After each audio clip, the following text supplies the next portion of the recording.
Very good morning, my dear students. This is Vipin Kumar Gupta. I am the faculty of English of US Academy Institute, Gorakhpur. My dear students, today we are here to start the second chapter of the book Flamingo. I have already told you, my dear students, we are having two books, Flamingo and Vistas. Flamingo first chapter we have started on that day, and today we are going to start the second chapter. Second chapter name is Lost Spring. Lost Spring, that is Stories of Stolen Childhood, written by the very famous Indian writer Anish Jung. In this chapter, we will find two different stories of two boys, two children. That's why writer has specially entitled the story Stories of Stolen Childhood. Childhood, we know very well, childhood is the spring of life. This is the best stage of our life in which we enjoy and we do everything of our own wish. But in this chapter, a writer has mentioned about two characters, two very small children. Those stories and their childhood are being stolen. The first character name is Sahab. Writer is mentioning about first character, that is Sahab, who is a rag picker. A rag picker, I think my students, you know very well rag picker. A rag picker means who picks rag here and there. कूड़ा उठाने वाला. So rag picker, Sahab is a very small boy, very small child, and who is a rag picker. You must have seen in your neighborhood the rag pickers who are having one small bag or sack over their shoulders and walking here and there to pick the rags, plastic, then all kind of those picks, the rags, whatever you have thrown outside from the garbage. So Sahab was one of them. Sahab's family were very poor. They have come from Dhaka, Bangladesh. Because of the storm, their everything have been destroyed there. That's why they left Dhaka and they came to Delhi. In Delhi there was one adjacent place. The name is Simapuri. Simapuri is very adjacent to Delhi. So Sahab's family came there from Dhaka and they started surviving there. Not only Sahab's family, more than 30,000 people they have come from Dhaka and settled at Simapuri. But they don't have any means of survival. They don't have money, they don't have house, they don't have everything. So that was the reason they started picking the rags here and there. The parents were bound to do so. And their children were also doing the same because they don't have such money that they can send their children to the school. That's why they were also doing the same. One day, the writer Anish Jung saw Sahab in her neighborhood was picking the rags. Writer was very surprised to see that because Sahab was just a very small boy. It was his childhood. It was the age in which Sahab used to go to school. But Sahab was picking the rag.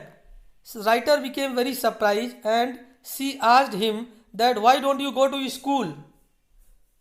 Sahab said, because there is no school in my neighborhood, that's why I don't go.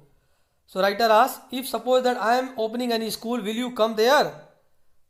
So he replied, yes. He said, yes, smiling broadly. He said, yes, I will come. But writer knew very well she is just asking. Because writer could not bear that why such kind of small children were picking the rag. It was their childhood, it was their enjoying life. Why are they doing so? So writer one day again she saw him and asked, what are you doing? What is your name? He said, my name is Sahab e Alam. Full name he said, my name is Sahab, but people used to tell him Sahab e Alam. Writer said, why are you doing this work? Why don't you go to school? Sahab said, because my parents have told me to do so. Because we don't have money to go to school. We don't have money even for 2 times meal. Writer decided to go to meet their parents and she went to Simapuri. She went to Simapuri, and when she went there, she found that the parents and all over the rag pickers at Simapuri, they were doing the same thing. And a writer asked the mother of Sahib that why do they do such types of work? Why don't they go to school? Sahib's mother replied that because we don't have money. Because we don't have money, we are bound to do so. It is our condition that we are doing so. That's why we can't send our children to school. Anish Jung again asked about their condition, from where they have come and why they are living here. Then again Sah's mother replied, we have come from Dhaka, Bangladesh. Our fields, our homes, everything have been destroyed in storm, in flood. That's why we have come here. And Sah's mother said, we don't have any identity. Here, we are refugee. We have come from Dhaka, we are refugee here. We don't have any identity. But if we are getting one time meal at a time, that is enough for us. We don't need any identity. Although the mother said, I have only one sari, that is tattered sari, rag sari. But still, that is not a matter. Because if we are getting at least one time meal, that is enough for us. That's why she said, we are doing so. Writers became very surprised to see their condition and became very sad. And after that, one day, writer saw that Sahib is on his way to milk booth, in his hand a steel canister. I now work in a tea stall down the road, he said, pointing in the distance. I am paid 800 rupees and all my meals. One day, writer said, she saw that Sahib was not picking the rags. She was having one steel canister in his hand, and Sahib said, now I am not picking the rags.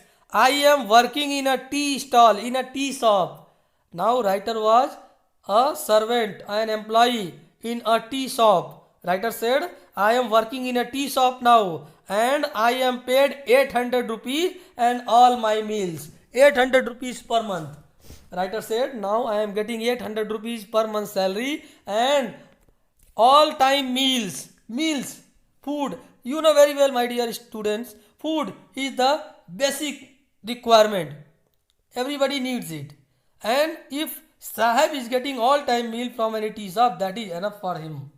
So that's why he said, now I am not picking the rags. I am working in a tea stall and I am getting 800 rupees. Writer asked, does he like the job? His face, I see he has lost the carefree look. The steel canister seems heavier than the plastic bag he would carry so lightly over his shoulder. The bag was his. The canister belongs to the man who owns the city. The tea shop, Sahib is no longer his own master. Writer said, I saw that Sahib was working now in a tea shop, but now he is not master of his own wish. Master of his own wish means here, Sahib right now is a servant in a tea shop, is a worker in a tea shop. Earlier he was a rag picker, he was doing his own job, but right now he is working somewhere else. Now he is an employee, he is a worker. That's why he is not the master of his own wish. So here the first story about Sahib Alam getting over, and now here we are going to start the second story in the same chapter. I want to drive a car. Already I have told you, my dear student, that this chapter contains two stories. One is about Sahib and second is about Mukesh. But the theme of the story is same, that is stolen childhood. That in childhood the children are bound to do such kind of work. They are working in such work that they are not used to do so. Second is I want to drive a car. Second story is about Mukesh. Mukesh belongs to Firozabad city. First of all, we should know here about Firozabad. Firozabad, which is very famous all over the country for bangle making. This city, Firozabad, is very famous all over for making bangles. It is said that every second family in Firozabad is engaged for bangle making. Mukesh family is also one of them. But actually Mukesh does not want to involve himself in bangle making. He wanted to be a motor mechanic. That's why in starting we can see here, I want to drive a car. This is the reason. He has told, I want to drive a car. I want to be a motor mechanic. It was Mukesh's dream that he wanted to be a motor mechanic. He does not want to involve himself in bangle making because all the men, women, children, elders, old man, everyone was involved in the same business, that is bangle making. They were not able to involve themselves in any other work. That was the reason Mukesh did not want to do so. He wanted to be a motor mechanic. You can see here, my dear student, Mukesh's family is among them. None of them know that it is illegal for children like him to work in the glass furnace with high temperatures. Mukesh's family is also one of them, but perhaps they don't know this is illegal for children if they are doing work. Such kinds of work is not allowed for children because in the glass furnace with high temperature, in dingy cells, dingy means dirty, filthy, without air and light, that the law, if enforced, could get him all those 20,000 children out of the hot furnaces where they slog their daylight hours, because they were doing in very dim light work. They were working in very dim light. Their cell, their homes, that was very dirty and there was no proper light. That was the reason often losing the brightness of their eyes. And that was the reason in very dim light they were continuously working, making the bangles. Even the smaller children they were involved in the same business. That was the reason they were losing their brightness of their eyes very soon, at the very early age. That was the reason Mukesh never wanted to do such kind of work. Writer Anish Jung also decided to go there to see the condition of Mukesh and others' family, and she found that all the family members of each and every house, they involved in the same business, that is bangle making. They were doing the same thing, although the condition of their house, that was very poor, very miserable, because there was a single room where the human beings and animals both were there. In the same room, the kitchen was there. In the same room, the people used to sleep. And the room was very dirty and there was no facility of proper light. That was the reason the people used to lose their eyesight at the very early age. Writer saw that everyone was doing the same thing. Then writer asked the family member of Mukesh, why don't they do some other work? But they said it is illegal in Firozabad if they are doing some other work. They are bound to do so. One line you must say here, in her eyes, एक वक्त शेर भर खाना भी नहीं खाया. एक वक्त शेर भर खाना भी नहीं खाया. She said in a voice drained of joy. She said कि एक वक्त शेर भर खाना भी नहीं खाया, means that voice, that was very thing that she was telling in such a way. She has not enjoyed even one full meal in her entire lifetime. Throughout her whole lifetime, she has not taken full meal. So that was the reason they were doing so. The cry of not having money to do anything except carry on the business of making bangle, not even though enough to eat rings in every home. Why not organize yourself into a cooperative? I ask. A group of young men who have fallen into the vicious circle of middlemen.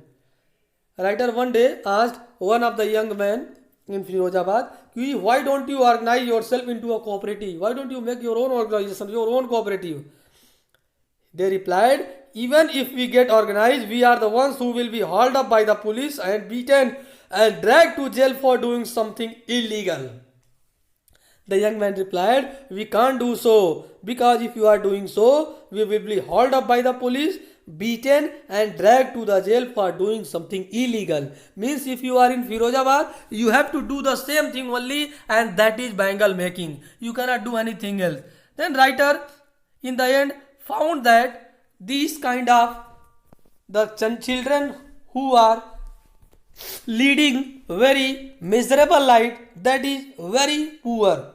Writer became very sad to see the condition. That's why she has entitled the chapter Lost Spring. Lost Spring. Spring Again, she is reminding that childhood is the spring of everyone's life. It is the best stage of our everyone's life. But these children, just Mukesh and Saab, these are just example of two children name. But throughout the country, there are number of children who are working in tea shop, who are working in factory. That is very dangerous for their health. It is even against our law. But still, it is being done everywhere across our country. So, writer, that's why, as a writer, as a social worker, Anish Jan wanted to raise voice against such kinds of child labor. In this way, the story is getting over, and the Lost Spring, the chapter Stories of Stolen Childhood, you have come to know that the writer Anish Jung, as a writer and as a social worker, she wanted to raise voice against child labor. That's why throughout the country, she has seen whatever the cases of children exploitation, she wanted to raise voice. And the story is getting over. In the end of the story, you will find the question and word meaning that you have to write in your answer book.